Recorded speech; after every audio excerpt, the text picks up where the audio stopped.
Bonjour à tous et bienvenue pour ce webinaire RH qu'on vous propose aujourd'hui. On va attendre encore quelques minutes que tout le monde puisse se connecter. On a le plaisir d'accueillir Kevin Pedrosa et Olivier Vidot de la société Infolégal, qui sont nos invités. Bonjour. Bonjour. Et donc, on vous propose un nouveau format pour ce webinaire. En fait, c'est pas moi qui vais travailler aujourd'hui. On a des clients qui vont venir nous expliquer un petit peu ce qu'ils ont mis en place sur la dématérialisation des processus RH et comment ça fonctionne chez eux au sein d'Infolégal. On va démarrer. Je vais vous présenter rapidement parce qu'on a des clients et des prospects qui participent à l'événement. Donc, je vais faire une présentation rapide de 10 mots pour que tout le monde sache qui on est. Donc, comme je vous l'indiquais, Kevin Pedrosa et Olivier Vidot, si vous voulez vous présenter en 2 mots avant que je vous laisse la parole. Oui, du coup, bonjour à tous. Donc, Kevin Pedrosa, je suis directeur administratif et financier de la société Infolégal et je supervise aussi les sujets RH et sociaux. Et donc, j'ai le plaisir de travailler avec Olivier. Et du coup, Olivier Vidot, je suis gestionnaire RH chez Infolégal et je gère tous les sujets RH opérationnels, du recrutement à la sortie du collaborateur. Très bien. Et donc, Dimo Software, on est éditeur et intégrateur de solutions autour de la paye et de la comptabilité. Aujourd'hui, on va se concentrer essentiellement sur la partie RH, mais tout ce que vous voyez à l'écran, la dématérialisation, la trésorerie, la GMAO, enfin, voilà, c'est des sujets qu'on traite au sein de Dimo Software. Notre vocation, voilà. Chiffre d'affaires 45 millions, 320 salariés aujourd'hui, une belle croissance, 4000 clients sur l'ensemble des solutions qu'on distribue. Donc le siège à Limonest et puis 9 bureaux dont 6 à l'international.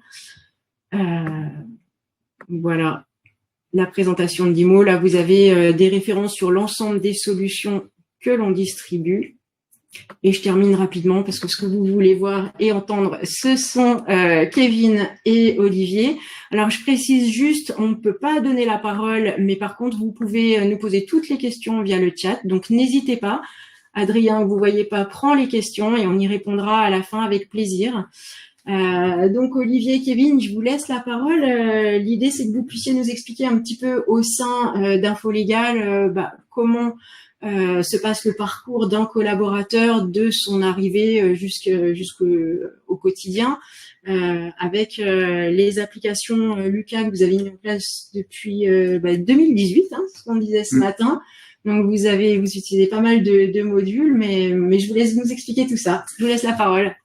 Merci Christelle. Donc en quelques mots, donc Infolégal, on est une société lyonnaise qui existe depuis un petit peu plus de 16 ans maintenant.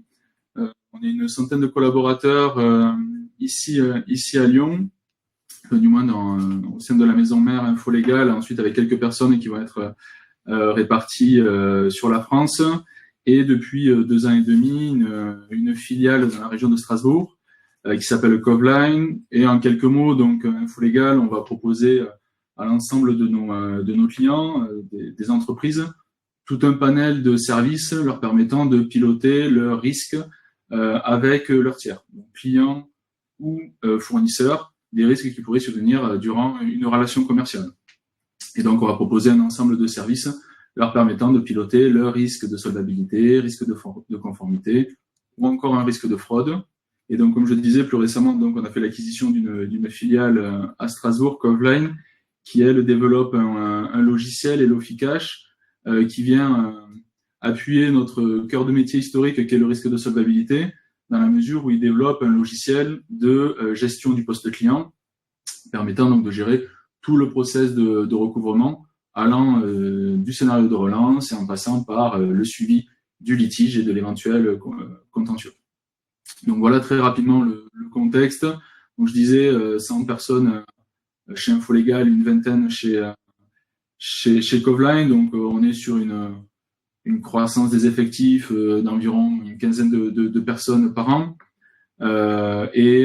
Pour rester sur le chiffre 15, avec une croissance du chiffre d'affaires qui qui est d'environ 15% par an sur ces dernières années, et atteignant en 2023 là, un chiffre d'affaires groupe de près de 14 millions d'euros.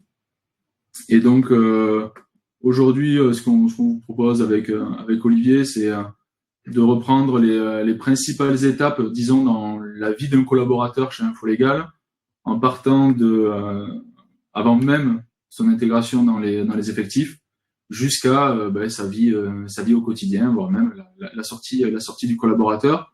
Donc, ce qu'on vous propose en termes d'organisation, c'est que présenter les enjeux principaux, et ensuite, au travers certains modules clés, vous présenter avec Olivier comment est-ce qu'on utilise dans les faits concrètement Lucas.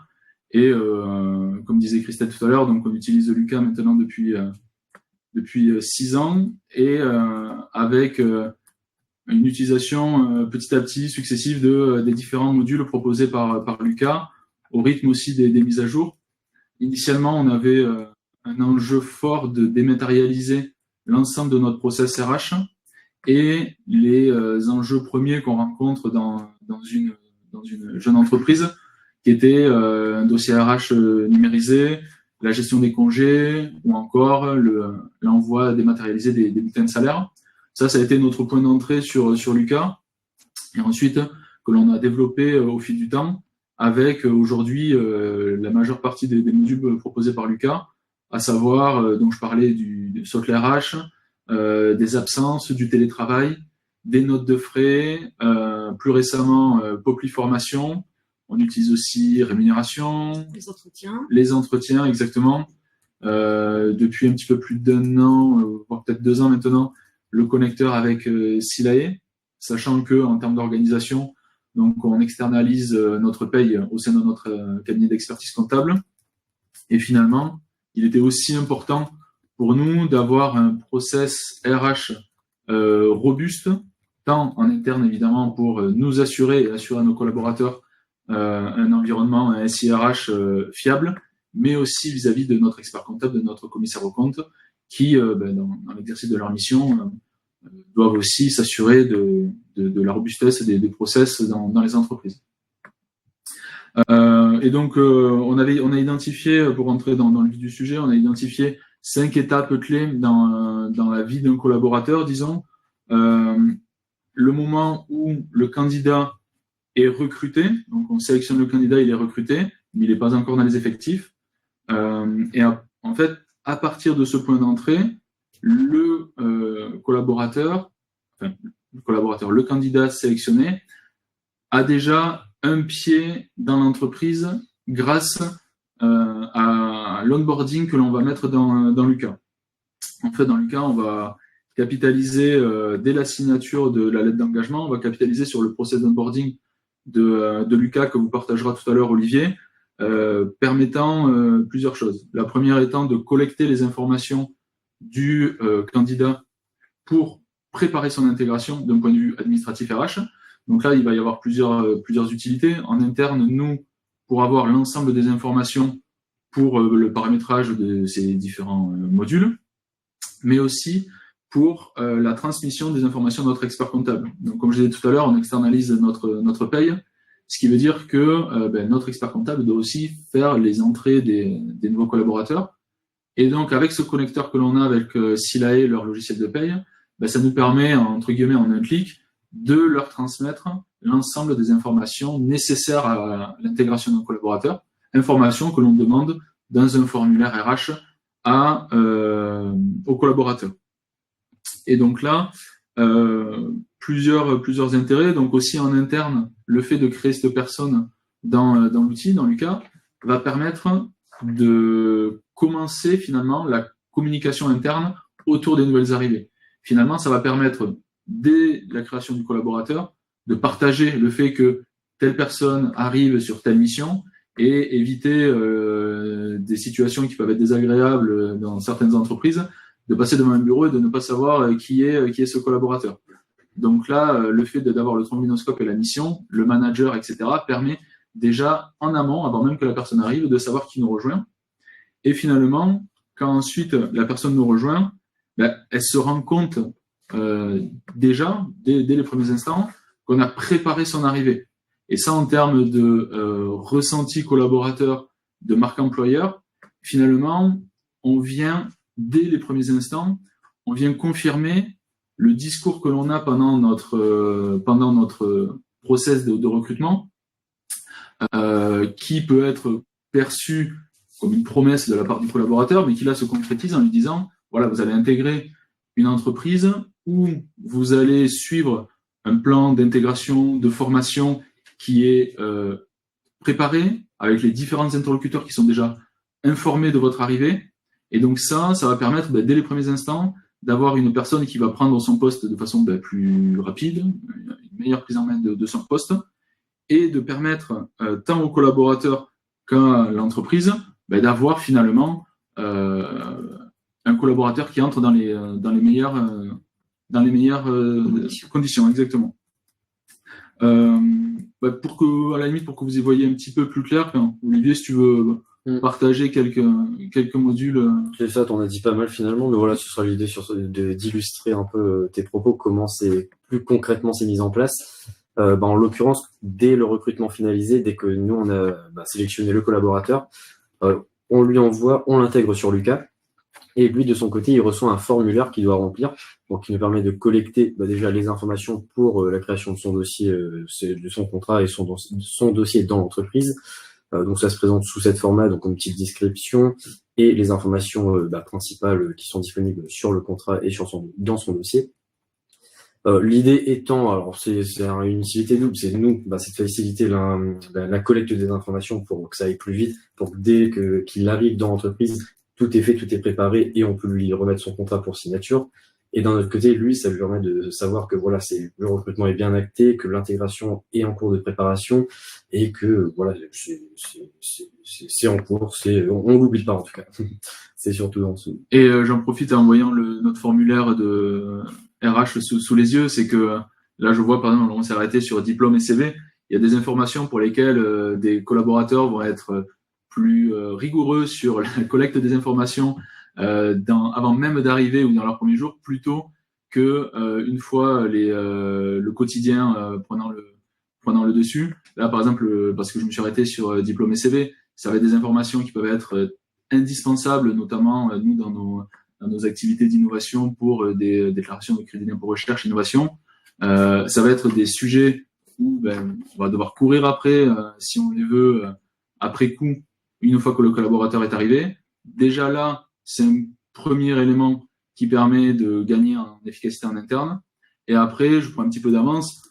Si jamais on se rend compte qu'on a besoin encore d'informations, de mise à jour d'informations, on va aussi utiliser une sous-section du dossier RH qui permet de demander une mise à jour des informations ou de compléter un nouveau champ. Et donc là, par exemple, encore une fois, je prends l'exemple du diplôme parce qu'on l'a sous les yeux, mais ça nous permet, si jamais sur une population donnée, notre service informatique, si on a besoin d'avoir les diplômes, d'envoyer une notification aux personnes concernées de venir joindre leur diplôme sur leur dossier RH. Donc, si on résume, le onboarding, ça vous permet de simplifier l'intégration des futurs collaborateurs au niveau administratif et ça permet de l'accueillir dans de bonnes conditions également. Et par rapport, je rebondis sur ce que vous disiez, c'est-à-dire quand vous dites qu'il peut venir renseigner ses diplômes dans le dossier du collaborateur, ça veut dire qu'il peut le faire au moment où il reçoit le formulaire sur lequel on lui demande des renseignements pour préparer son arrivée, mais vous pouvez lui donner la possibilité également ensuite d'aller renseigner des champs dans le dossier du collaborateur. Il vous envoie pas ses diplômes sans vous, il peut intervenir directement. Exactement, enfin non pas qu'on veuille couper la communication entre les collaborateurs et nous, mais voilà, l'objectif c'est d'optimiser au mieux les échanges d'informations et plutôt que de passer par d'innombrables échanges de mails. Finalement, le fait de donner l'accès, c'est tout un ensemble de droits après que l'on peut paramétrer. Le fait de donner l'accès en écriture d'un certain champ au collaborateur sur son dossier RH, ça lui permet d'être autonome sur de la transmission d'informations. Quelque chose que l'on a tous connu parmi les intervenants peut-être quand on n'avait pas un process dématérialisé, le mail en nous disant qu'on a changé de RIB. C'est la pire des choses en termes d'efficacité. C'est le collaborateur qui nous dit j'ai changé de RIB et nous on doit le noter pour dire ok, j'en tiens compte pour la prochaine paye. Typiquement, c'est le genre d'information où le collaborateur est autonome pour changer ces informations sur le dossier RH.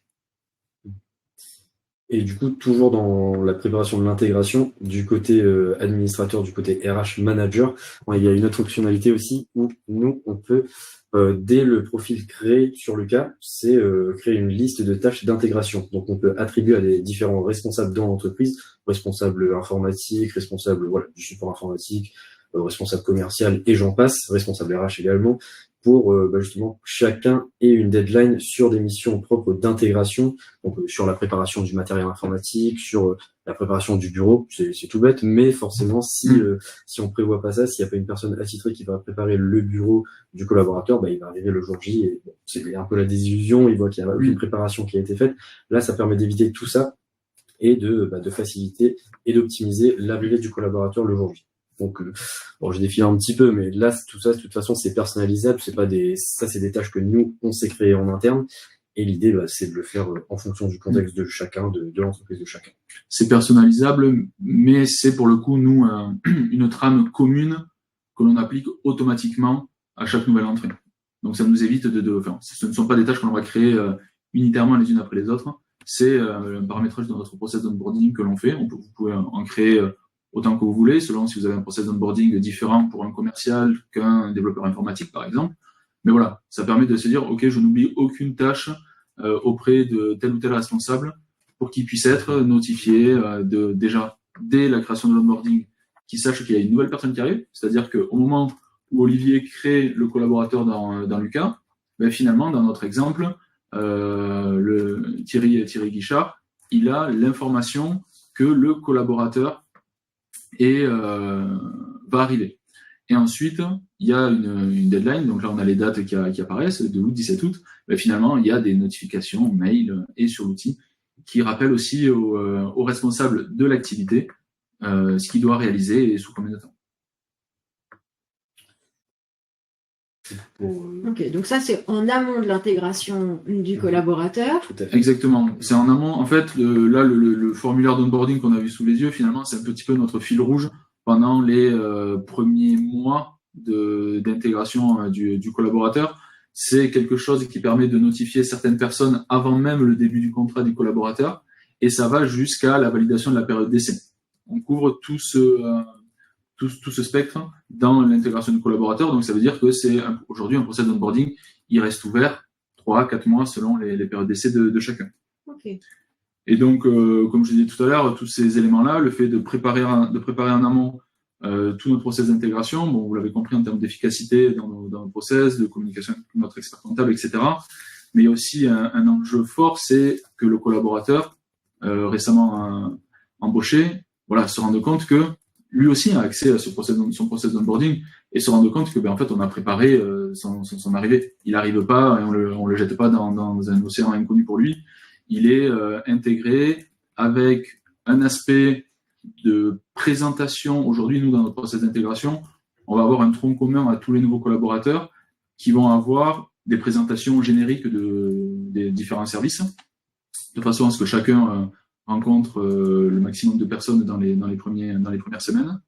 Et après, vu que là c'est très spécifique, c'est au travers une tâche dans notre process d'onboarding, le manager organise avec Olivier les formations spécifiques pour le collaborateur. Si c'est un commercial ou un informaticien, je prends ces exemples, okay. En termes de formation spécifique. Et donc là, ça fait le lien avec un module que l'on utilise depuis le début de l'année, qui est Popli Formation, donc qui nous permet de gérer ces formations dans le cadre de l'onboarding pour qu'on puisse suivre et aussi valoriser la formation réalisée par les collaborateurs dans le cadre de leur intégration. Mais ça nous permet aussi, dans la vie de tous les jours, de suivre les besoins, les demandes de formation, les budgets de formation, bref, globalement, tous les aspects relatifs à la formation chez InfoLégal. Donc, si je comprends bien, avec cet outil de formation, vous gérez aussi bien les formations externes que les formations dispensées Exactement. En interne. Tout à fait. Aujourd'hui, on a même majoritairement dans notre catalogue de formation, des formations internes qui permettent, comme je disais tout à l'heure, nous, on est sur un secteur d'activité très spécifique où on fait du renseignement commercial et de l'analyse des risques des clients, des sociétés, pardon. Et donc, vous allez avoir des notions très particulières sur des annonces légales, des aspects juridiques. Ça, c'est des formations que l'on fait dans les premières semaines d'intégration d'un collaborateur. Pour autant, au bout d'1 an, 2 ans, ça peut être intéressant d'avoir une mise à jour.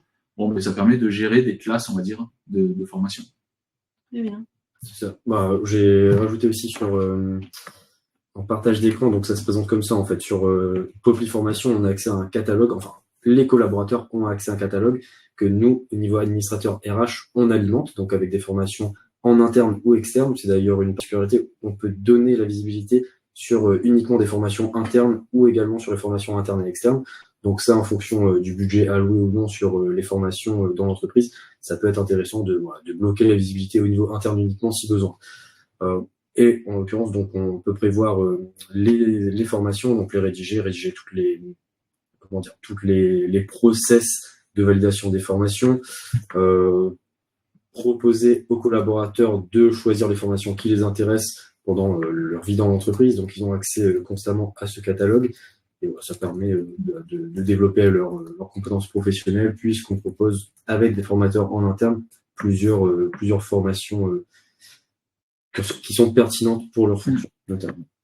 Et finalement, tous ces aspects du relatif au SIRH, ça va permettre de travailler aussi notre rétention des collaborateurs.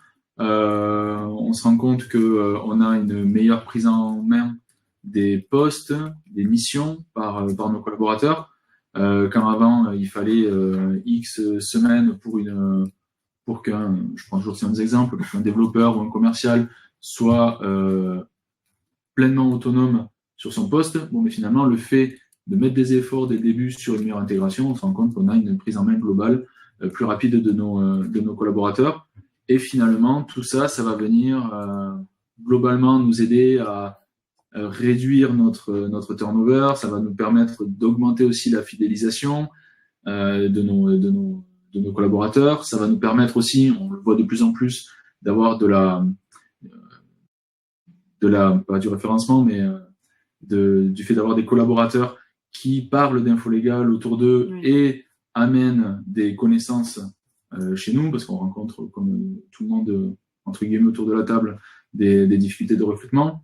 Et voilà, donc tout ça, c'est aussi pour valoriser ces différents indicateurs de rétention. Toujours dans cette logique d'onboarding, je disais tout à l'heure, ça va de quelques jours avant l'entrée du collaborateur jusqu'à la période d'essai. Et donc, le fait aussi de cadrer des jalons pour échanger avec le collaborateur sur sa période d'essai, après 1 mois, 2 mois, 3 mois, selon les périodes d'essai, ça va permettre plusieurs choses. On n'attend pas d'attendre ces jalons-là pour échanger avec les collaborateurs, pour prendre le pouls. Pour autant, ça permet tant au manager qu'au collaborateur de se rendre compte que c'est formalisé. Aujourd'hui, on le formalise grâce à Popli Entretien. Et ça permet 2 choses. Ça permet aux collaborateurs de se dire « Ok, je rentre dans un environnement où j'ai un process d'intégration cadré, avec des formations qui me permettent de prendre en main de façon la plus efficiente possible mon poste. Pour autant, je sais que derrière, il y a des attentes, il y a une rigueur attendue sur l'intégration de mon poste, et ça passe aussi par la formalisation, parce qu'on se rend compte quand même que formaliser les choses, ça permet de se rendre compte de l'importance de ce que l'on fait, ça me permet de formaliser ces points d'étape que sont la validation des périodes d'essai. Et donc ça a 2 enjeux. C'est pour le collaborateur, comme je disais, se rendre compte de l'environnement professionnel et les attentes qu'il y a autour de son poste. Et ça permet aussi, nous, en termes d'entreprise, de nous assurer qu'on prend la bonne direction avec le collaborateur qu'on avait rencontré pendant 2-3 heures d'entretien. Donc, Popli Entretien, vous l'utilisez, j'imagine, de manière classique pour faire tout ce qui est entretien professionnel, entretien annuel, et si on peut appeler ça des rapports d'étonnement, peut-être que vous proposez. Alors oui, tout à fait. En fait, on va se servir de Popli Entretien pour plusieurs usages. Le premier, c'est on fait un rapport d'étonnement. Donc là, c'est complètement décorrélé de la période d'essai. On appelle ça un rapport d'onboarding. C'est après un mois, je dirais, je vais te dire de bêtises. Ouais, c'est ça. Après un mois, voilà, ça permet d'avoir le retour du collaborateur sur un formulaire que l'on a qui est standard, avec des questions identiques qui sont envoyées à tout le monde, qui nous permettent ensuite, nous, d'analyser les réponses obtenues. Et donc, nous, d'améliorer continuellement notre process d'intégration. Parce que ce qu'on vous montre aujourd'hui, c'est pas notre process d'intégration d'il y a 2 ans, ni celui d'il y a 4 ans, évidemment. Voilà, qui nous permet de récolter ces avis-là de nos collaborateurs. Ensuite, si je fais un petit peu dans la chronologie, on va se servir de Populi Entretien aussi, donc pour formaliser les échanges relatifs au renouvellement éventuel de la période d'essai ou la validation de la période d'essai. Et ensuite, dans la vie du contrat, dans la vie du collaborateur, on va s'en servir pour les différents jalons, soit facultatifs ou optionnels. Quand je dis facultatif, ça peut être pour des points d'étape sur des objectifs. On se sert aussi de Populi Rémunération qui nous permet de gérer tous nos barèmes de paye, donc, et de Populi Objectif aussi. J'utilise tellement de solutions que je me rappelle petit à petit. On se sert aussi de Populi Objectif, donc qui permet d'administrer l'ensemble des objectifs de nos collaborateurs, et donc est associé pour certains collaborateurs un objectif à une rémunération. Et donc là aussi, le fait de formaliser ça dans un entretien d'objectif permet de cadrer le pourquoi du comment est-ce qu'on s'est entendu sur le versement ou pas de cette prime. On va s'en servir pour les entretiens légaux, entretien forfait jour, entretien professionnel. Donc là, pareil, c'est des formulaires qui permettent d'être standardisés pour les forfaits jours avec des questions relativement classiques qui sont à aborder avec le collaborateur. Et ça nous permet, on ne fait pas des entretiens par écran interposé, mais ça nous permet de récolter la réponse du collaborateur, que le manager prépare sa réponse et d'arriver pendant l'entretien sur un échange où les deux personnes ont déjà connaissance des réponses de l'un et de l'autre. Toutes les questions et les réponses ne sont pas forcément visibles par les deux parties. Toutes les questions et les réponses ne sont pas à compléter par les deux parties. Mais pour autant, ça permet finalement d'avoir ensuite un entretien physique sur lequel on se base sur les véritables points d'échange et non pas sur un déroulé d'un questionnaire que l'on ferait en one-to-one pendant un entretien physique. Okay. Et après, on s'en sert évidemment pour aussi d'autres aspects légaux, un retour de longue maladie, un retour de... Voilà, exactement. Voilà. On va s'en servir finalement, on peut s'en servir un petit peu pour tout dès qu'on va administrer des questionnaires. C'est ça. Ça permet de garder de la transparence aussi dans les informations, de garder une traçabilité sur ce qui a été fait. Exactement, parce que là, la façon dont je le décris, c'est aussi en termes de respect des engagements de l'entreprise d'un point de vue légal, mais il y a aussi le fait de donner de la visibilité aux collaborateurs. Parce que, encore une fois, je fais pas un parallèle personnel, il y a quelques années où vous passez un entretien annuel, et en fait, il n'y a aucun compte-rendu, il n'y a rien qui a été signé, et les choses sont un petit peu perdues, on ne sait où. Il faut retrouver des échanges de mails pour se rappeler de ce dont il a été convenu avec votre manager. Finalement, là, le fait d'avoir un rapport qui, à la fin, est signé par les deux parties, qui est automatiquement stocké dans le dossier RH, ça permet aux collaborateurs de se dire, OK, je sais que ce que l'on s'est dit, ce sur quoi j'ai été, entre guillemets, évalué, ça a été stocké, ça a été validé, et il y a une totale transparence sur ces aspects RH. Je ne sais pas si tu voulais partager... Sur la partie administrative, sur la partie administrative. Sur la signature électronique. Alors la signature électronique, du coup, on est passé rapidement dessus. Donc aujourd'hui, on a un système de signature électronique sur Lucas qui est très pratique. Déjà pour ça, moi je l'utilise depuis la signature du contrat. Donc le premier jour, en fait, quand je rencontre le nouveau collaborateur, je lui présente un peu le RCRH, les différentes solutions, comment il peut utiliser ça pour la gestion, lui, autonome de sa vie dans l'entreprise. Mais voilà, pour faire le parallèle avec la signature électronique, moi, je peux envoyer directement les documents pour signature aux collaborateurs, mais aussi au manager en copie, qui permet d'avoir une signature certifiée et très rapide pour le coup et digitale. Donc ça, c'est l'avantage. Sur la partie signature électronique. Après, selon peut-être les questions que l'on aura, on reviendra sur certains modules, mais en fait, pour pour refaire un petit récapitulatif sur tous les modules qu'on utilise, ça va être donc le dossier RH. On va utiliser le module de notes de frais, donc Climi.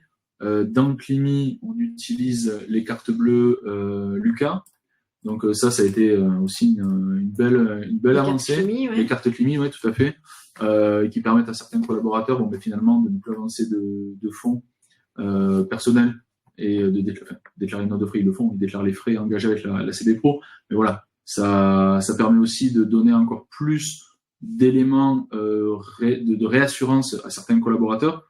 En fait, souvent j'ai répété ces termes-là, mais je trouve hyper important dans un process de SIRH de donner de la transparence et d'assurer au collaborateur qu'il peut avoir accès à toutes les informations relatives à sa vie RH dans l'entreprise. Pendant son contrat, mais aussi après.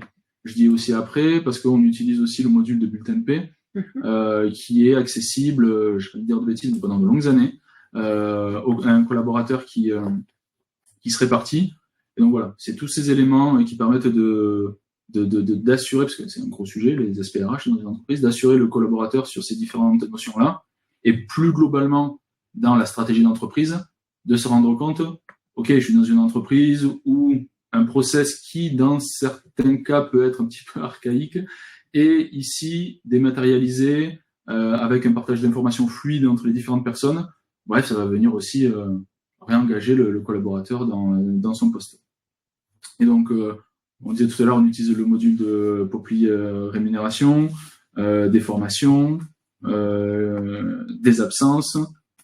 Désolé, je ne me souviens plus des noms spécifiques. Non, mais en fait, c'est 4 briques. Hein. On voilà. a la brique Timi, effectivement, pour gérer les absences. Vous utilisez également la déclaration des temps de différentes manières. Exactement. Donc là, Olivier, il partage, à la limite, ça va être bien plus clair, l'ensemble des, si je replique sur l'absence, l'ensemble des modules que l'on utilise. C'est vrai que j'en ai pas parlé, mais j'en ai parlé au travers des entretiens, mais on utilise aussi suivi des temps pour 2 aspects. Le premier aspect, comme je disais tout à l'heure, c'est notamment pour les forfaits, donc pour avoir la saisie des jours, des demi-journées travaillées pour les personnes qui vont être au forfait. Mais on va aussi s'en servir pour plusieurs usages. Un usage de connaissance des temps par mission. Par exemple, avec Olivier, ça lui permet de saisir les temps selon le temps passé sur le recrutement, sur l'onboarding, sur des aspects de paye, et donc de se rendre compte éventuellement de dérèglements dans vos process et de temps qui est de plus en plus important sur certains aspects. Donc ça, c'est pour certains profils chez InfoLégal. Et ensuite, pour tout notre service informatique, on va aussi s'en servir pour ces finalités-là. Est-ce qu'on passe de plus en plus de temps sur de la maintenance, du projet, etc. Et donc, il permet de se dire, attention, il faut qu'on se reconcentre sur le fait de passer du temps sur la création de valeur. Mais aussi, comme je disais tout à l'heure, dans le cadre de nos projets d'innovation, on fait des déclarations auprès de la BPI, auprès de l'administration fiscale avec des crédits d'impôt, et on est tenu, évidemment, de justifier la déclaration des temps de nos collaborateurs. Et donc, ça nous permet de justifier par projet, par sous-projet informatique, les temps de nos collaborateurs sur des projets qu'on a identifiés comme innovants au titre du CIR ou du C2I. Donc effectivement, là, vous l'utilisez sous toutes les formes possibles. Hein. On déclare des collaborateurs qui déclarent des temps de présence, des cadres forfait jour pour lesquels on surveille plutôt les temps de repos, et puis des personnes qui déclarent des temps passés par activité. Exactement. Et qui permettent à travers les rapports effectivement de savoir les temps passés par projet. Et il y a tout ça, et ça nous permet aussi de piloter les heures supplémentaires et de s'assurer que les heures supplémentaires sont effectuées à bon escient sur les projets demandés. Mais voilà, on s'en sert sur tous ces aspects-là. Après, sur la partie finance, donc comme je disais, on utilise Climi pour les notes de frais et Climi Paiement pour la partie carte bleue d'entreprise. Et ensuite, la brique talent avec le dossier RH, Popli formation, qu'on vous a rapidement présenté, Popli entretien et objectif, qu'on a abordé aussi. Une petite parenthèse sur les objectifs, là aussi c'est quelque chose de très bien perçu par les collaborateurs, parce que il y a rien de pire que de se retrouver pendant un entretien d'objectifs et d'avoir votre manager qui vous dit, ben non, vous n'avez pas atteint votre objectif. Et vous qui dites, ben si, je l'ai atteint. Bon, ben là, on se retrouve sur pot de fer contre pot de terre, et ça amène à rien de très constructif.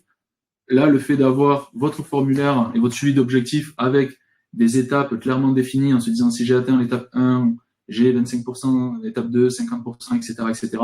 Mais encore une fois, dans cette notion de transparence et de partage de l'information aux collaborateurs, ben, ça lui permet de aussi être assuré et confiant quant au pilotage de ces éventuelles variables de paye. Et enfin, ben, ça fait le lien avec le dernier bloc qu'on utilise relatif à la paye, donc la dématérialisation des bulletins de paie, évidemment, rémunération, qui permet notamment de responsabiliser les managers sur la saisie des éléments variables de paye. Donc pendant longtemps, c'était quelque chose qui était administré côté RH. Bon, ben là, via des droits, ça permet aussi de responsabiliser les managers sur le fait de dire, bon, ok, tu dois, et on te donne les éléments pour suivre l'atteinte des objectifs des personnes que tu manages. Bon, ben du coup, tu as la même pour saisir les éléments variables de paie. C'est le module que vous avez à l'écran, qui permet de saisir unitairement les informations. Donc là, on est sur la partie variable, mais aussi sur les parties salaire fixe. Toutes ces informations-là sont évidemment liées avec le module d'assistant P. Donc ça veut dire que dès qu'on va saisir un changement de rémunération fixe ou un nouvel élément variable de paye, ce sont des informations qui ensuite vont être transmises en un clic via l'assistant P à notre expert comptable. Et ensuite, on a aussi une possibilité de renseigner les éléments variables de paye via un template d'import. Heureusement qu'on ne saisit pas les commissions de nos 35 commerciaux un à un. Donc, il permet tous les mois, selon un template défini, de renseigner en un seul import vos 35 éléments variables de paie. Et ensuite, voilà, la partie assistant P qui permet surtout, côté administration, comme je disais, d'administrer l'ensemble du process de paye avec des tâches qui peuvent être attitrées à des personnes, des tâches récurrentes, et aussi, un élément intéressant, ça permet de mettre le planning de paye, c'est-à-dire la date à laquelle on s'attend à recevoir les éléments variables de la part du collaborateur ou de la part du manager. Quand je dis de la part du collaborateur, tout à l'heure je parlais de l'exemple du RIB. Bon, mais ici, ça permet de se dire, ok, là par exemple c'est le 15, si tu nous transmets tes informations, ton changement d'adresse, ton changement de RIB, avant le 15, tu as la certitude que c'est pris en compte. Par contre, si c'est après, selon nous, les délais de traitement de paye, peut-être que ça ne sera pris en compte qu'après. Et ça permet aussi d'avoir la date de versement de la paye. Donc là, c'est le cercle vert que vous avez à l'écran, là, ici, le 28. Voilà. Encore une fois, ça évite les innombrables mails qui disent quand est-ce qu'on est payé. Et d'avoir directement le planning de paye et de partager à l'ensemble des collaborateurs. Transparence, efficacité. Exactement, c'est exactement ça. Donc, voilà. On a fait un bon tour. Après, voilà il y a quelques points, par exemple, moi je pense sur le dossier du collaborateur aux alertes qu'on n'a pas abordées, me semble-t-il, et qui me paraissent intéressantes. Je ne sais pas si vous les utilisez. Oui, tout à fait. On utilise les alertes sur échéance pour plusieurs usages. Le premier, c'est que nous, dans nos politiques RH, on a des primes d'anniversaire pour les collaborateurs qui sont là après 2, 3, 5 ans, 10 ans. On avait vu des entreprises qui offraient un jour de congé pour les anniversaires. Nous, on a une petite prime. On a une petite prime. Donc voilà, ça permet d'avoir cette information sur l'anniversaire du contrat. On a aussi, ça nous permet de suivre les échéances de certains types de séjours, pour s'assurer qu'on est dans les clous à ce titre-là. Peut-être les fins de période d'essai, les visites médicales, voilà, les plus classiques. Exactement. De toute façon, dès qu'on demande un champ de date dans le dossier RH, on le fait pour une finalité opérationnelle, et donc généralement on a besoin d'avoir une alerte dessus, et donc on peut le mettre via ce système d'alerte. Très bien. Olivier, vous aviez quelque chose à ajouter? Kevin a bien développé sur les sujets là, donc je pense que... Super, merci à tous les deux. En tout cas, c'était très intéressant. Adrien, on a des questions peut-être? Question, effectivement. Est-ce que vous m'entendez bien? J'ai l'impression que oui. Donc effectivement, plusieurs questions. Donc je vais les prendre par ordre un petit peu de sujets, on va dire. On avait une première question de Isabelle Lacroix. Donc bonjour Isabelle. Donc c'était surtout ce qui était onboarding et formulaire donc, au début. Combien de lignes à ce jour pour intégration côté administratif et GRH? Combien de lignes d'étapes? Ouais. D'étapes. Ouf, on en a une petite vingtaine, je pense, parce que, comme je disais, ça commence avant même l'intégration, donc ça veut dire que côté informatique, ils vont avoir une notification pour dire pense bien à acheter un PC. Ça va être des étapes pour notre service marketing de préparer les goodies de bienvenue, le fait d'informer selon les profils les différents administrateurs d'outils de créer les accès. Par exemple, on va recruter un commercial, côté marketing, crée-lui un accès pour notre CRM, côté gestion commerciale, crée-lui un accès pour la gestion commerciale. Donc selon les profils, en fait, il peut y avoir aussi des tâches qui vont être démultipliées selon les accès. Et après, comme je disais aussi, les différentes étapes de suivi, de période d'essai, de questionnaire sur l'onboarding. Enfin voilà, je dirais qu'on doit avoir une petite vingtaine d'étapes. Oui, c'est à peu près ça. Après, ça va être des étapes, des fois résolues en un clic. Hein. Exactement. Et puis c'est complètement paramétrable. Ah oui, tout à fait. Ouais. Et en fait, tout à l'heure, je disais qu'il y a un template que nous, on a défini avec tout un ensemble de tâches que l'on lance lors de la création du collaborateur. Pour autant, Olivier a tout à fait la main pour en supprimer certaines. Si il y a des tâches qui sont trop spécifiques selon un poste, il peut la supprimer et donc on va pas venir polluer les collaborateurs concernés par des notifications qui ne leur seraient pas adressées. Et pour continuer un peu sur le sujet d'onboarding, plusieurs questions sur l'onboarding. J'ai Sophie, donc bonjour Sophie. Alors, pouvez-vous donner un parcours standard d'intégration et en gros quelles actions peuvent être réalisées à part le questionnaire qu'on a vu? Alors, c'était le parcours standard, c'est ça d'intégration? Oui. Ouais. Aujourd'hui, je disais, on a un tronc commun à tous les collaborateurs qui est une présentation par les responsables de service de ce qu'ils font et de leur équipe.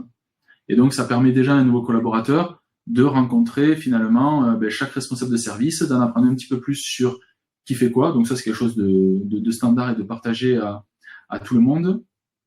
Et après, pour le coup, ça va être assez spécifique au profil. Mais selon les profils, on va avoir des formations spécifiques qui vont être adressées à telle ou telle personne. Si je prends le côté informatique, on va embaucher un UX UI designer. Il va avoir une session de formation avec un développeur sur un certain sujet, alors qu'il va pas avoir une session de formation avec un architecte. Alors que si on embauche un lead développeur, pour le coup, il va avoir une formation un petit peu plus poussée avec notre archi réseau. En fait, tout ça, c'est quelque chose pour le coup que l'on va administrer en dehors de l'UCA. Ces process de formation spécifiques aux collaborateurs. Et après, dans ce fameux tronc commun, évidemment, les notifications pour se rappeler de l'envoi du formulaire d'onboarding pour récolter les retours des collaborateurs après un mois et les périodes d'essai. Et là, pareil, dès qu'on a une période d'essai, le formulaire d'entretien pour valider ou renouveler la période d'essai, c'est un formulaire standard que l'on déclenche dans le module copie entretien. Pour finir sur l'onboarding, on avait Richard. Bonjour Richard, qui nous demande utilisez-vous votre onboarding pour partager des documents, entre parenthèses livret d'accueil, CNN, RI, ou, alors je pense pas, mais le nouveau module qui est tout récent de chez Lucas qui est documents partagés. Alors, je te laisse après sur documents partagés. Sur la partie intégration, initialement, en fait, on partageait le PDF de notre livret d'accueil dans le formulaire d'entretien. Donc, tout à l'heure, on a partagé le formulaire d'entretien où je me suis arrêté sur la ligne CV et diplôme. là, en fait, on peut joindre aussi dans le mail que reçoit le collaborateur avec son lien vers son formulaire, si je refais les choses dans l'ordre. Quand on lance un onboarding, le futur collaborateur reçoit un mail dans lequel il peut y avoir X pièces jointes et dans ce mail-là, un lien vers le formulaire qu'on vous a présenté. Et en fait, on a supprimé les pièces jointes pour plusieurs raisons, notamment des raisons de sécurité, d'éventuels virus, mais aussi de mise à jour. Il n'y a rien de pire que de devoir mettre à jour plusieurs fichiers. Et en fait, maintenant, on a aussi dématérialisé notre livret d'accueil. C'est maintenant une page web hébergée. Et donc, on a mis le lien dans le mail d'onboarding. On a mis le lien vers notre vers notre livret d'accueil. Pour un accès plus facile. Exactement. Alors, on va passer aux entretiens. Donc, plusieurs questions sur Poply. Donc, je reste sur Richard qui avait une petite question. À partir de Poply Entretien, sur les souhaits de formation, comment travaillez-vous les data pour établir votre plan de développement des compétences? En fait, il faut voir. Alors, déjà, Poply Formation, désolé si on n'est pas complet dans nos réponses, on l'utilise que depuis le début de l'année. En fait, on va s'en servir déjà pour collecter les besoins de formation. Et après, à voir selon le niveau de détail souhaité par la société, si elle veut collecter des informations très spécifiques ou si elle veut laisser libre cours à la collecte des besoins de tous les collaborateurs. Mais finalement, nous, on va collecter toutes les informations, tous les besoins de formation. Et ensuite, ça nous permet, par service, de définir des formations généralement communes. Parce qu'on se rend compte que, par exemple, les commerciaux vont avoir tous des besoins chaque année de recentrer sur les process de vente, sur la communication en public, etc. Ça va être des besoins assez génériques que l'on va avoir et qui vont nous permettre ensuite d'organiser des sessions de formation de groupe. Après, dès qu'on a des besoins individuels, on les gère au cas par cas. Mais après, en termes de pur développement des compétences, tout ça en fait va ensuite alimenter plus globalement notre GPEC que l'on va mettre à jour annuellement ou tous les 2 ans. Mais voilà dessus. Entretien pour continuer, peut-être Olivier alors après. Donc c'est Sophie. Première, c'est comment pour que le salarié ait la visibilité des réponses du manager lors des entretiens. Et il y avait une petite question, c'est comment vous servez-vous de Poply Entretien pour le renouvellement de la période d'essai? En termes de visibilité, en fait, c'est paramétrable. C'est-à-dire que quand vous allez dans le module Poply Entretien, en fait, la première étape, c'est paramétrer votre campagne d'entretien. Et donc là, il y a plusieurs étapes très standards, les jalons, à quelle étape vous voulez que le collaborateur ait répondu, à quelle étape vous voulez que le manager ait répondu. C'est dans le déroulé, oui. Voilà, c'est dans le déroulé. Et ensuite, à la limite, on peut partager l'écran. Olivier est en train de partager l'écran. Donc là, vous voulez définir le déroulé, la population, et c'est dans la section formulaire d'entretien que vous allez venir paramétrer le fait que la question est visible. Là, quand on crée une question, ça nous permet de voir est-ce que formulaire collaborateur, formulaire responsable en haut. Est-ce que c'est facultatif, obligatoire ou en lecture seule? Donc c'est ici que vous pouvez venir voir, définir. Parce qu'il y a aussi des questions que vous adressez au collaborateur et pour lesquelles le manager en fait n'a aucune réponse à apporter. C'est un retour, un sentiment que vous voulez avoir du collaborateur. Mais là, on va le mettre en lecture seule pour le manager pour qu'il puisse voir cette réponse. Quelque chose d'intéressant aussi sur les entretiens et dont on se sert depuis que ça a été mis en place, c'est la demande d'avis. Donc ça permet aussi, dès le paramétrage du formulaire d'entretien, de donner la possibilité au responsable de l'entretien, donc nous, généralement, le responsable de l'entretien, ça va être le manager, de pouvoir demander l'avis de tierces personnes sur le collaborateur. On peut aussi demander au collaborateur lui-même de demander un avis. Et donc voilà, ça permet encore une fois de gagner en complétude, en transparence sur ces aspects-là. Et donc finalement, on s'en sert de la même façon pour pour les périodes d'essai. C'est-à-dire que là, en fait, dans l'exemple qu'on vous montre, on a créé une campagne depuis zéro, mais on peut tout à fait dupliquer une campagne. Et donc, ça permet d'administrer un formulaire standard pour récolter les retours des collaborateurs pour valider ou pas la période d'essai. Et après, alors je ne sais pas si c'était la question, c'était sur les délais de quand on fait quand on réalise l'entretien. Vous avez peut-être dans les recommandations ou directement dans PopliSoc RH avec des alertes. Je ne sais pas comment vous vous organisez pour planifier les entretiens de fin de période d'essai. Alors ça, on se base de toute façon sur les jalons qui sont renseignés dans le dossier RH, parce que dans le dossier RH, on peut renseigner la fin de la première période d'essai et si elle est renouvelée, la fin de la seconde période d'essai. Et nous, en fonction, on reçoit des notifications et par rapport à ça, nous, on fait le lien avec le manager. Bon, le manager, lui, il reçoit aussi les notifications, mais bon, selon le manager, faut peut-être le relancer parfois. Mais en tout cas, nous, on fait en sorte que tout soit fait dans les délais. Et en parallèle, on fait le lien avec l'onglet entretien pour justement paramétrer toute cette phase-là. En fait, on donne les droits et les accès au manager sur certains aspects. C'est-à-dire que tout à l'heure, je parlais d'entretien pour la validation et le suivi des objectifs.